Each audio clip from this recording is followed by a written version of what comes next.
We're 40 miles from London in the Buckinghamshire countryside. This is the Prime Minister's rural retreat, Chequers, where he made that statement last night apologising for breaking lockdown rules. It was in stark contrast, the way he gave that statement, to what we saw at the weekend when he was strolling around the streets of Kiev in Ukraine, kind of very bold, winning plaudits, looking like a world leader. Last night, very, very different, giving that statement kind of awkwardly standing in a different angle to where the camera was. He was holding the statement down, reading off script, and his defence was essentially, well, I didn't know I was breaking the rules, to which the reporter asked them, well, they were the rules that you set. You saying you didn't know your own rules, but he stuck very much to the script. So very difficult for the Prime Minister.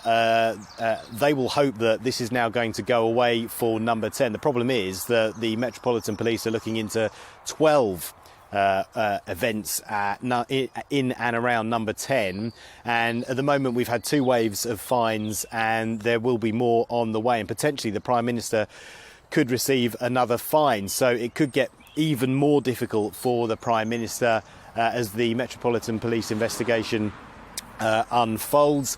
What remains to be seen is whether any Conservative MPs will call for him to go as well. At the moment, none are breaking ranks. It's not like it was a few months ago when we saw the Scottish Conservative leader Douglas Ross, when we saw the Conservative MP Andrew Bridgen calling for him to go. They're now saying that now is not the time for him to go, that there is the war in Ukraine, that there's the cost of living, that really the Prime Minister needs to stay in place.